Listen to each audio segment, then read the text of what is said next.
Hi hello నమస్తే. నా పేరు Lalitha Sri Vaishnavi. Welcome to my YouTube channel. So ఈ వ్లాగ్ వచ్చేసి ఒక సాటర్డే వ్లాగ్ అండి. మేము సాటర్డే ఏమేమి చేసాము అనేది చూపిస్తాను మీకు. మా వాడు పొద్దున్నే లేచి హోంవర్క్ అయితే చేసేసుకుంటున్నాడు. బ్రేక్ఫాస్ట్ అయిపోయింది, హోంవర్క్ కూర్చొని హోంవర్క్ వాడంతా వాడే చేసుకుంటాడు. నెక్స్ట్ మా సెకండ్ కిడ్ది పీటీఎం ఉందండి. వాడు పీటీఎంకి మేము అటెండ్ అయ్యాము, స్కూల్కి వెళ్ళాము. అసలు పేరెంట్ టీచర్ మీటింగ్కి వెళ్ళినప్పుడు ఏం అడగాలి, ఎలాంటి క్వశ్చన్స్ అడిగితే కిడ్స్ గురించి కంప్లీట్గా తెలుసుకోవచ్చు అనేది ఇప్పుడు నేను మీకు చెప్తాను. ఎందుకంటే అవి అడగటం వల్ల మీ కిడ్స్ స్ట్రెంగ్త్ అండ్ వీక్నెసెస్ ఏంటో మనం తెలుసుకోవచ్చు ఈజీగా. మంచి స్టూడెంట్స్గా మనం మార్చుకోవచ్చు. అంతేగాని ఓన్లీ రిపోర్ట్ కార్డ్ బేస్ చేసుకొని ఆ కన్సర్న్స్ చెప్తే దానివల్ల ఎటువంటి ఉపయోగమూ ఉండదండి. మీ కిడ్స్ ఇంట్లో ఎలా ఉంటారో స్కూల్లో కూడా అలానే ఉంటారు అని అస్సలు అనుకోవద్దు. అందుకనే నేను చెప్పే ఇలాంటి క్వశ్చన్స్ గురించి అడగండి. Talk about their talent and weaknesses. స్కూల్లో చాలా యాక్టివిటీస్ జరుగుతూ ఉంటాయి. సో మీ కిడ్స్ ఎలాంటి వాటిపైన ఇంట్రెస్ట్ చూపిస్తున్నారు అనే దాని గురించి అడగండి. సో దానివల్ల మనకి వాళ్ళ ఇంట్రెస్ట్స్ ఏంటి, వాళ్ళ డిస్లైక్స్ ఏంటి అనేది మనం క్లియర్గా తెలుసుకోవచ్చు. వాళ్ళ టాలెంట్ తెలుసుకొని ఎంకరేజ్ చేయడానికి కాన్సన్ట్రేట్ చేసి దాంట్లో మనం సక్సెస్ చేయొచ్చు. అదే కొంచెం డల్గా ఉన్న వాటి గురించి తెలుసుకుంటే వాళ్ళని ఇంకొంచెం బెటర్ ఎలా చేయొచ్చు అనే దానికి మనం ట్రై చేయొచ్చు. Second thing, ask about their behaviour. వాళ్ళు ఎలా ఉంటున్నారు క్లాస్లో, కిడ్స్తో ఏమైనా గొడవ పడుతున్నారా, ఆర్ సైలెంట్గా వాళ్ళ పని వాళ్ళు చేసుకుంటున్నారా, పర్మిషన్ లేకుండా ఏమన్నా వేరే కిడ్స్ వస్తువులు తీసుకుంటున్నారా అని ఇలా కూడా క్వశ్చన్ చేయండి. దానివల్ల వాళ్ళ బిహేవియర్ ఎలా ఉంటుందో అనేది మనం తెలుసుకోవటం ఈజీగా ఉంటుంది. ముందు వాళ్ళ టీచర్ ఏం చెప్తున్నారో కంప్లీట్గా విని ఆ తర్వాత కిడ్ని అర్థం చేసుకోవడానికి ట్రై చేయండి. ఎందుకంటే మీ కిడ్స్ గురించి మీకు తెలిసినంత టీచర్స్కి తెలియదు కదా. ఇదైతే మా వాడు చేసిన ఫింగర్ ప్రింట్ యాక్టివిటీ. ఇక్కడ ఓల్డ్ బ్యాచ్ ఫీడ్బ్యాక్ పెట్టారండి. ఇక్కడ మా పెద్దవాడితో ఏమైనా ఉందేమో అని చూస్తున్నా. వాడు ఓన్లీ నర్సరీయే చదివాడు ఇక్కడ, సో లేదు. అలా అయితే పీటీఎంని ఎండ్ చేశాము. నెక్స్ట్ నాకు ఏదో కూరలు కావాలి అని చెప్పి మార్కెట్ వెళ్ళి కొన్ని కూరలు అయితే తీసుకున్నాను. మా వాడు మార్కెట్లో కూడా ఏది పడితే అది తీసుకొని తినేయటము. క్యారెట్ కనిపిస్తే క్యారెట్, బనానా కనిపిస్తే బనానా.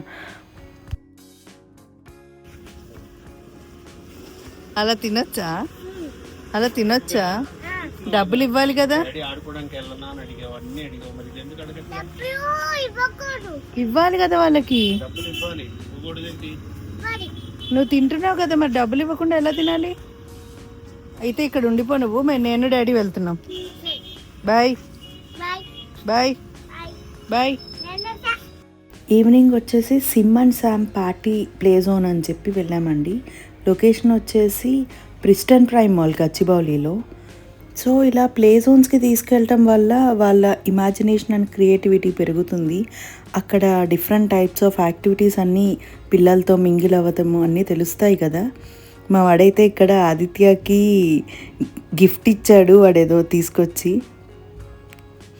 మేము చాలామంది ఫ్రెండ్స్ కలిసి వెళ్ళామండి. నేను, మాధురి కృష్ణ గారు, నందిని, సహజ మాధురి గారు అందరూ వచ్చారు కిడ్స్ని తీసుకొని. మంచి టైం స్పెండ్ చేశాము.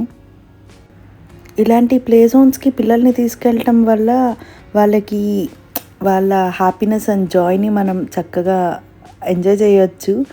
వాళ్ళు బాగా ఆడుకోవటం వల్ల చాలా హ్యాపీ అవుతారు కదా కిడ్స్ ఆ టైం స్పెండ్ చేయటం. ఆదిత్య మాధురి గారి వాళ్ళ అబ్బాయి, వీడు ఆ ట్రాంపోలిన్ మీద అలా జంప్ చేస్తూ మంచి టైం స్పెండ్ ఆడుకున్నారు, చక్కగా ఆడుకున్నారు పిల్లలు. చాలా మంచి టైం స్పెండ్ చేశామండి. మేము కూడా వాళ్ళు అలా ఆడుకుంటుంటే మా ముచ్చట్లు మేము చెప్పుకున్నాము. ఫైనల్లీ అలా అయితే ప్లే జోన్లో అందరం మంచి టైం స్పెండ్ చేశాము. కిడ్స్కి ఆకలిస్తుందేమో అని చెప్పి బిస్కెట్స్ అయితే ఇచ్చామండి, తింటున్నారు. వాళ్ళు కూడా మంచిగా ఎంజాయ్ చేశారు. ఆ ప్లే జోన్ నుంచి రాను రాను అనుకుంటూ ఏడుస్తూ బయటకు వచ్చారు ఇంకా ఇంటికి. అనుకోకుండా మేమైతే మాధురి కృష్ణ గారు వాళ్ళ ఇంటికి వెళ్ళామండి. ఆ ప్లే జోన్ అయిపోయేసరికి లేట్ అయింది. సో అక్కడి నుంచి వాళ్ళ ఇంటికి డిన్నర్కి రమ్మన్నారు. సో వాళ్ళ ఇంట్లో డిన్నర్కి అయితే వెళ్ళిపోయాము. 30sలో ఫ్రెండ్షిప్ అనేది చాలా బిగ్ థింగ్ అండి. అంటే స్కూలింగ్లో ఫ్రెండ్స్ ఉండటం వేరు, కాలేజ్లో ఫ్రెండ్స్ ఉండటం వేరు. కానీ 30స్లో మేము కొత్తగా మళ్ళీ ఫ్రెండ్షిప్ అనేది చాలా ఇట్స్ ఎ బిగ్ థింగ్. మాకు కోఇన్సిడెన్స్‌గా మా కిడ్స్ అందరూ ఒకే ఏజ్ గ్రూప్ పిల్లలు ఉన్నారు మాకు. అర్జున్‌తో సేమ్ మా Yashwin, Aditya and Ruthvin same age groups. So, ఇలా సేమ్ ఏజ్ గ్రూప్స్ ఉండటం వల్ల మేము కూడా వాళ్ళని కొంచెం వదిలేసి వాళ్ళ ఆటలు వాళ్ళు ఆడుకుంటూ ఉంటే మా టైం మేము స్పెండ్ చేసామండి. మేము ఇక్కడ చిన్న రీల్ తీసుకున్నాము. మీరు కనుక అది చూడకపోయి ఉంటే ఇన్‌స్టాగ్రామ్‌లో నేను పోస్ట్ చేశాను. ఆ లింక్ కింద డిస్క్రిప్షన్‌లో ఇస్తాను. Please do checkout. మేము అంటే రీసెంట్ టైమ్స్‌లోనే ఫ్రెండ్స్ అయ్యామండి. కానీ మంచిగా జెల్ అయ్యాము. మాకు బాగా అన్నీ సింక్ అయ్యాయి. మా పెద్దవాడు ఒక్కడు కొంచెం డిసప్పాయింట్ ఫీల్ అయ్యాడు. వాడు అర్జున్ లేడు వాళ్ళ ఇంట్లో. వాళ్ళ కజిన్ వాళ్ళ ఇంట్లో ఉన్నాడు అర్జున్. సో, వీడు కొంచెం డల్ అయిపోయాడు అర్జున్ లేడు అని చెప్పి. డిన్నర్ చేస్తూ మేము చాలా వాటి గురించి మాట్లాడుకున్నామండి. 30స్లో లైఫ్ చాలా బిజీ అవుతుంది. కెరియర్, కిడ్స్, రెస్పాన్సిబిలిటీస్, టైం తక్కువ ఉంటుంది. మనకి ఫ్రెండ్స్ మీద అంటే మాట్లాడాలి అనే ఇంట్రెస్ట్, కానీ ఆ మాట్లాడిన టైంలో కేర్ అండ్ కనెక్షన్ చాలా డీప్గా ఉంటుంది. మేమైతే బాగా కనెక్ట్ అయ్యామండి మేము ముగ్గురము. నాకు నందిని కూడా మాధురి కృష్ణ గారే పరిచయం చేశారు. నందిని నేను కూడా చాలా క్లోజ్ అయ్యాము. మనకి ఒక ఏజ్కి వచ్చేసరికి 100 ఫ్రెండ్స్ అక్కర్లేదండి. 2-3 జెన్యూన్ సోల్స్ ఉంటే చాలు అనిపిస్తుంది. క్వాలిటీ అండ్ క్వాంటిటీ మ్యాటర్స్ అంటారు కదా, అలా. లైఫ్ గురించి డీప్ కాన్వర్జేషన్ చేసుకున్నాము. కెరియర్, ఫ్యామిలీ, గోల్స్ ఎలా రీచ్ అవ్వాలి అనే చాలా డిస్కషన్స్ జరిగాయి. మేము గ్రోత్ని, మైల్ స్టోన్స్ని కూడా సెలబ్రేట్ చేసుకుంటామని జెలసీ కాకుండా జెన్యూన్గా ప్రౌడ్ ఫీల్ అవుతాము. 30స్లో ఇలాంటి ఫ్రెండ్స్ దొరకటం చాలా అదృష్టం అండి. I'm lucky to have you both. ఇంకా నేను నందిని స్టార్ట్ అయిపోయాము. లేట్ అయిపోయింది. ఆల్మోస్ట్ 11:30, 12 అవుతుంది అప్పటికే టైము. పిల్లలు కూడా బాయ్ సెండ్ ఆఫ్ చెప్పేసుకుంటున్నారు. బాగా ఎంజాయ్ చేశారండి. నందిని వాళ్ళ బాబు డుగ్గు, వాడు కూడా చాలా క్యూట్ ఉన్నాడు. ఎంత క్యూట్గా మంచిగా అనిపించింది వాళ్ళందరినీ వాళ్ళతో టైం స్పెండ్ చేయటము.